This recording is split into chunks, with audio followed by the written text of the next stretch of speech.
चीन corona virus पर काबू पाने वाले अव्वल देशों में शामिल, लेकिन संक्रमण का अर्थव्यवस्था पर हुआ है असर।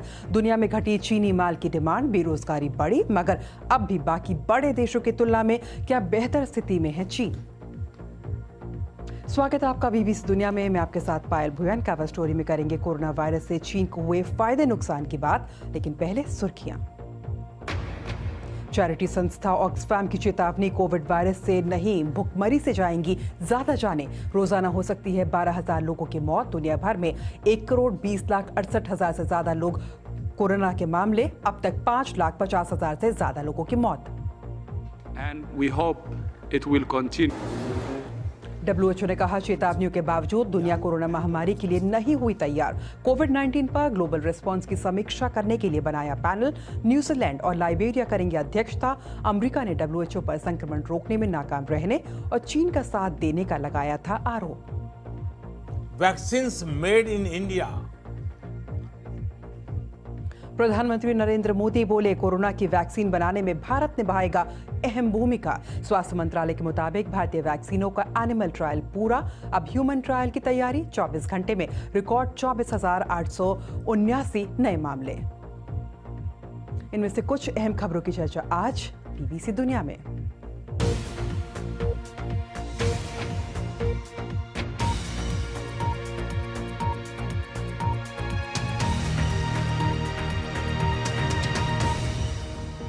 कोविड-19 की बीमारी चीन से शुरू हुई और पूरी दुनिया में फैल गई। इस बीमारी ने कई देशों की अर्थव्यवस्था की कमर तोड़कर रख दी। इस बीच अहम सवाल ये है कि इसका चीन पर क्या असर हुआ? चीन कमजोर हुआ या दूसरे देशों की अर्थव्यवस्था पतली होने से इसे फायदा मिला? आज कवर स्टोरी में इसी की बात।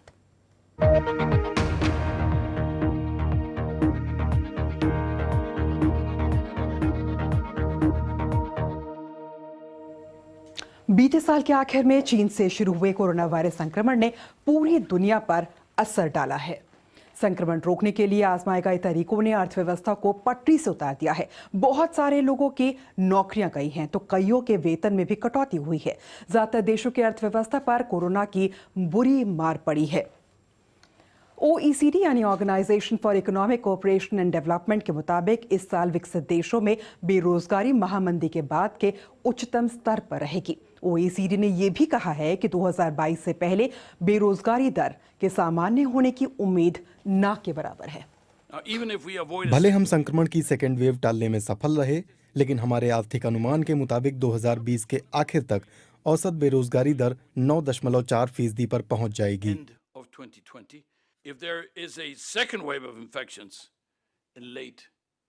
अगर 2020 के आखिर में संक्रमण की सेकेंड वेव आई तो हालात और खराब हो जाएंगे। ये आंकड़े इतने बड़े पैमाने पर बढ़ी बेरोजगारी से पैदा होने वाली मुश्किलों को ठीक से नहीं दर्शाते। यानी गरीबी में बढ़ोतरी, लोगों के कंगाल होने, डिप्रेशन, खुदकुशी, बेघर होने और अपराध में भी बढ़ोतरी हुई है। इसलिए समय रहते दीर्घकालिक योजनाएं बनाना जरूरी है।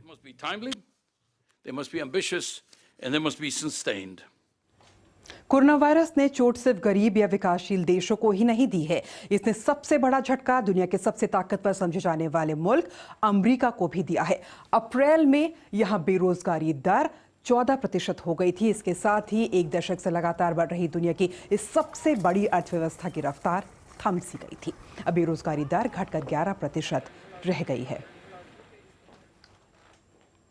कोरोना वायरस ने चीन की अर्थव्यवस्था को भी करारा चोट दिया है, लेकिन चीन अब संभलता हुआ सा नजर आ रहा है। यहां संक्रमितों और मौतों की संख्या यूरोप और अमेरिका की तुलना में कम रही है। सरकारी आंकड़ों के मुताबिक चीन में 85,000 के करीब लोग संक्रमित हुए और 4,600 लोगों की जान गई है।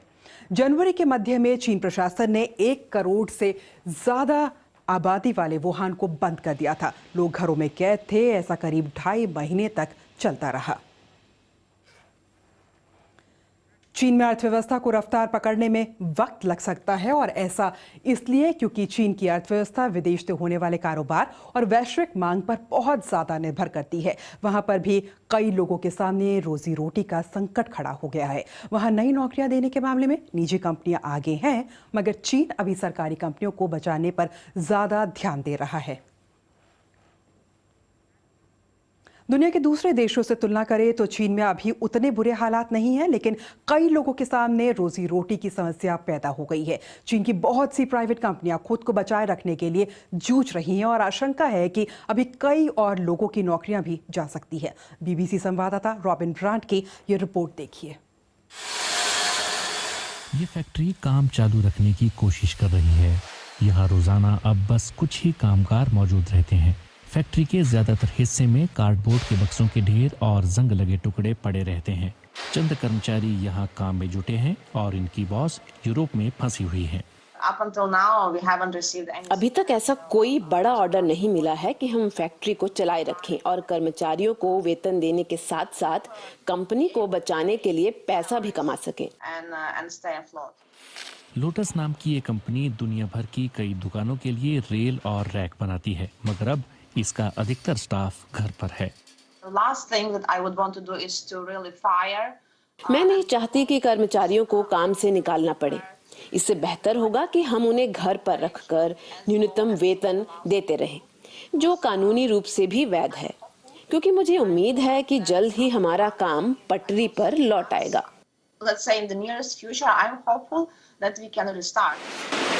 हुआंग इस मुश्किल दौर की मार झेलने वालों में से एक हैं। उनका आधा वेतन कट गया है। उनके परिवार को बड़ा झटका लगा है, क्योंकि उनकी पत्नी भी फैक्ट्री में काम करती है। अगर ये कंपनी नुकसान झेलती है तो वेतन भी जाएगा, घर पर अपनी बेटी को भेजने के लिए भी कुछ नहीं बचेगा।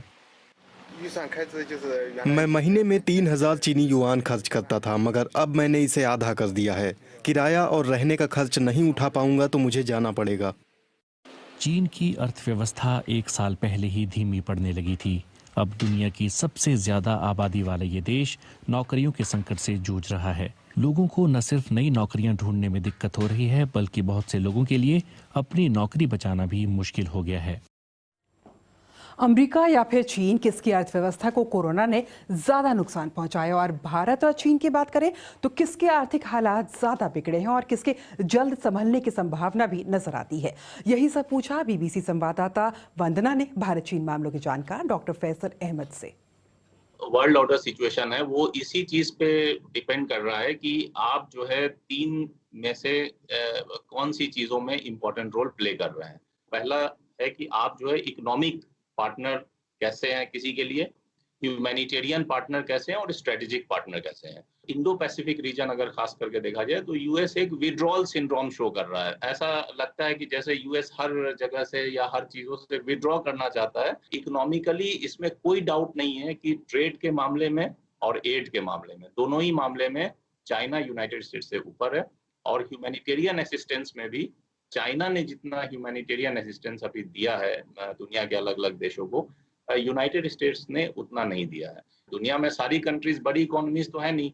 आप देखिए श्रीलंका की बात कर लीजिए या इवन नेपाल देख लीजिए, आप भूटान देख लीजिए, ये एविडेंट है कि इन कंट्रीज को ये समझ में आ रहा है कि भाई जाना किसके साथ हमें, यूनाइटेड स्टेट्स के साथ या चाइना के साथ।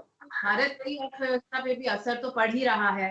तो चीन से अगर तुलना करें तो दोनों की अर्थव्यवस्था पे किस तरह से असर कंपैरेटिवली पड़ा है? हमारे यहाँ क्या कि कोरोना के पहले से अर्थव्यवस्था में कुछ कमजोरी, कुछ गिरावट तो आ रही थी। कोरोना की वजह से, लॉकडाउन की वजह से और ज्यादा एक प्रॉब्लम, परेशानी अर्थव्यवस्था में बढ़ गई। यहाँ पे जो सबसे बड़ी प्रॉब्लम आई है वो आई है सप्लाई चेन के डिसरप्शन में।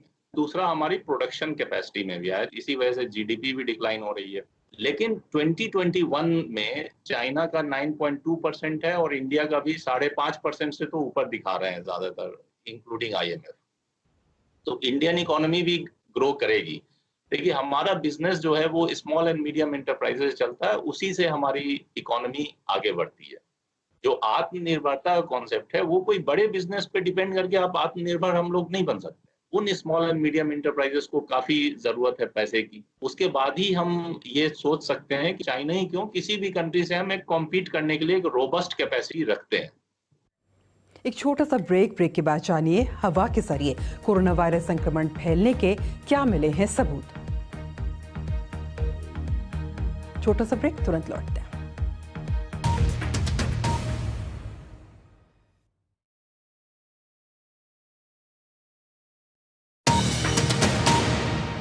आप देख रहे हैं बीबीसी दुनिया में, आपके साथ पायल भुयन। WHO के वैज्ञानिक शोध का अध्ययन कर रहे हैं जिसमें कहा गया है कि कोरोना वायरस हवा में मौजूद कणों से फैल सकता है। अगर नए शोध की पुष्टि हुई तो वायरस को फैलने से रोकने के लिए जारी दिशा निर्देश बदल सकते हैं। बीबीसी के विज्ञान संपादक डेविड शुकमैन की रिपोर्ट देखिए। कोरोना वायरस आसानी से फैल सकता है और लगता है कि ऐसा 3 तरह से होता है। अगर आप वायरस ग्रस्त शख्स के बहुत करीब होंगे तो खांसी मुख्य जरिया होगा, इसीलिए सुरक्षित रहने के लिए सोशल डिस्टेंसिंग बहुत जरूरी है। दूसरा रास्ता है वायरस की मौजूदगी वाली सतहों के जरिए, इसीलिए हाथ धोना हम सभी के लिए बेहद अहम हो गया है। लेकिन क्या वायरस हवा के जरिए भी फैल सकता है, जैसे कि किसी सुपरमार्केट में? बहुत सारे शोधकर्ताओं का मानना है कि महीन कण काफी देर तक हवा में लटके रहकर संक्रमण फैला सकते हैं। महामारी के शुरुआती दिनों में इस विचार को खारिज किया जाता रहा कि वायरस हवा में रहकर लोगों को संक्रमित कर सकता है, लेकिन फिर शोध हुए और ब्रितानी सरकार को सलाह देने वाले वैज्ञानिकों समेत कई वैज्ञानिकों ने कहा कि ऐसा मुमकिन है, मगर तभी जब लोग बंद जगहों पर इकट्ठा हुए हों। चीन के एक रेस्टोरेंट में किया गया अध्ययन बताता है कि वहां मौजूद एक शख्स संक्रमित था, मगर तब लक्षण न होने के कारण उसे यह मालूम ही नहीं था। लेकिन उससे 9 और लोग संक्रमित हो गए, जबकि वो दूसरी टेबलों पर बैठे हुए थे। शोधकर्ता इसके लिए एयर कंडीशनिंग को जिम्मेदार मानते हैं। हवा से कहां पर संक्रमण हो सकता है, इस बारे में अब साफ सलाह दी गई है। जब तंग जगह में बहुत सारे लोग होंगे तो खतरा ज्यादा है। आप एक दूसरे के पास भी होंगे और वहाँ हवा का प्रवाह भी सही नहीं होगा। अगर आप ऐसी जगह जाएंगे जहाँ खिड़कियाँ बंद होगी तो मेरे हिसाब से वो खतरनाक होगी और मैं वहाँ जाना पसंद नहीं करूँगा। पहले मैं देखूंगा कि वेंटिलेशन ठीक है या नहीं। अच्छा वेंटिलेशन बहुत अहम है। अगर आपको ये पता होगा कि इमारत में हवा कहां से किस ओर बहती है तो आप खतरे को कम कर सकते हैं। चेहरा ढका होगा तो भी संक्रमित शख्स से कम वायरस बाहर निकलेगा। लेकिन WHO का कहना है कि अभी ये नहीं पता कि हवा से संक्रमण फैल सकता है या नहीं। एशिया में जहां ज्यादा लॉकडाउन नहीं हुए हैं, फिर भी ये सावधानियां असरदार रहीं। भले ही वायरस हवा से फैल रहा हो, यहाँ अधिकतर संक्रमण बहुत करीबी संपर्क से फैला है। फिलहाल WHO इस शोध का अध्ययन कर रहा है और पता लगा रहा है कि इसके हमारे लिए क्या मायने हैं। और ब्रिटेन में पाकिस्तानी मूल के कुछ डॉक्टर्स कोरोना संक्रमण के दौर में पाकिस्तान को मदद मुहैया करा रहे हैं। वो नई तकनीक के सहारे वायरस से लड़ाई का अपना अनुभव पाकिस्तान के डॉक्टर्स के साथ बांट रहे हैं। ब्रिटेन के ये डॉक्टर्स न सिर्फ मरीजों को ऑनलाइन सलाह दे रहे हैं, बल्कि तकनीक के सहारे ICU पर भी नजर रख रहे हैं। इस अनूठी पहल पर देखिए बीबीसी संवाददाता सिकंदर किरमानी की ये रिपोर्ट। लंदन के करीब अपने घर में मौजूद ये डॉक्टर लाहौर के एक मरीज के इलाज में मदद कर रहे हैं। लाहौर के एक डॉक्टर तकनीक के जरिए उन तक ICU की तस्वीरें पहुंचा रहे हैं। ये वार्ड कोरोना मरीजों के लिए है। सॉफ्टवेयर के जरिए वो मरीजों की हालत एक दूसरे को बता सकते हैं। डॉक्टर ताहिर अख्तर ब्रिटेन के एसेक्स में कोविड-19 के इलाज से जुड़े रहे हैं और अब वो अपने अनुभव का फायदा अपने मूल वतन तक पहुंचाना चाहते हैं। हम यहाँ जो स्वास्थ्य सेवा मुहैया करा रहे हैं उस पर हमें गर्व है। पाकिस्तान से हमारा हर तरह का रिश्ता जुड़ा हुआ है, इसलिए हमारे लिए ज़रूरी है कि हम वहाँ के अपने सहयोगियों और पाकिस्तान के लोगों की मदद करें।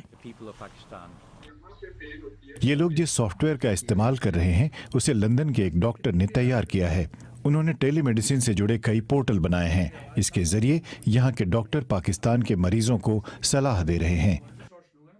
पाकिस्तान के अस्पतालों में संसाधनों की कमी है।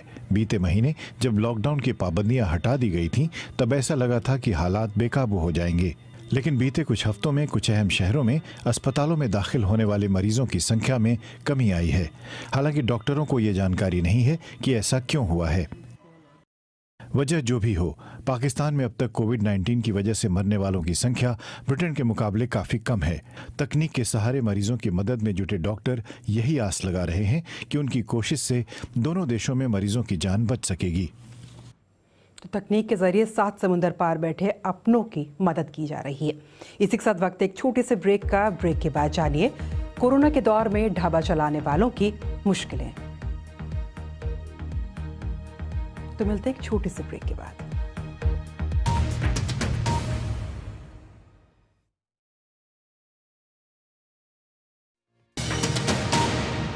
एक बार फिर स्वागत है आपका। आप देख रहे हैं बीबीसी दुनिया। कहते हैं कि खाने का कारोबार करोगे तो कभी घाटे में नहीं रहोगे, लेकिन कोरोना काल ने इस बात को भी झुठला दिया है। लॉकडाउन ने कई कारोबार को प्रभावित किया, रेस्टोरेंट्स भी उससे अछूते नहीं रहे। बीबीसी पंजाबी ने पंजाब के मोहाली में ढाबा चलाने वाली एक महिला से बात की और उनके बिजनेस का हाल जाना। देखिए बीबीसी संवाददाता सरबजीत धालीवाल की ये रिपोर्ट। ये ढाबा खड़ा करने में मुझे 15 साल लग गए, लेकिन कोविड-19 ने 3 महीने में ही हमें जीरो पर ला दिया। फिर दोबारा जीरो ते सानू वापस ले आया। कोरोना वायरस ने होटल और रेस्टोरेंट बिजनेस को बुरी तरह प्रभावित किया है। मैंने बच्चों को घर में रखकर काम किया। पूरे परिवार ने बहुत मेहनत की। बहुत छोटे स्तर से शुरुआत करके हमने इसे यहाँ तक पहुँचाया है।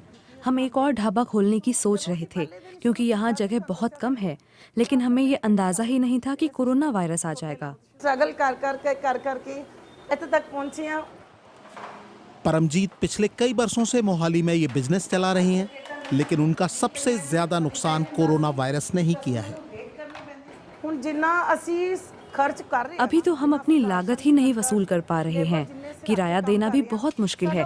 पहले की तरह लोगों ने बाहर का खाना लगभग बंद कर दिया है। इसका असर हम पर पड़ा है। कोविड-19 से पहले यहाँ 34 कर्मचारी काम करते थे, लेकिन अब सिर्फ 15 कर्मचारी हैं। इनकी सैलरी देना भी मुश्किल हो रहा है। पंजाब सरकार ने सभी दुकानें और ढाबे सुबह 10 से रात 9 बजे तक खोलने की इजाजत दी है। देखो ठेकिया ਨੂੰ परमिशन है। ਜਦੋਂ मैं इथों घर तो अगर शराब के ठेकों को रात 11 बजे तक खुलने की इजाजत है, तो हम तो यहाँ लोगों को अच्छा खाना खिला रहे हैं। हम अपना खर्च कैसे निकालेंगे और कैसे किराया देंगे? सरकार को शनिवार रविवार को भी रेस्टोरेंट्स खोलने की इजाजत देनी चाहिए और समय बढ़ाकर रात 11 बजे करना चाहिए।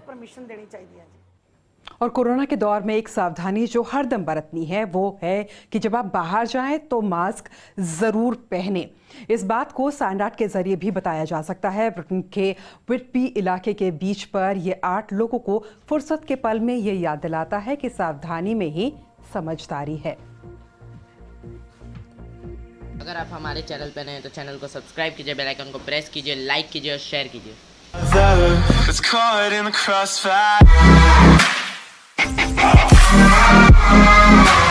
Caught in the crossfire.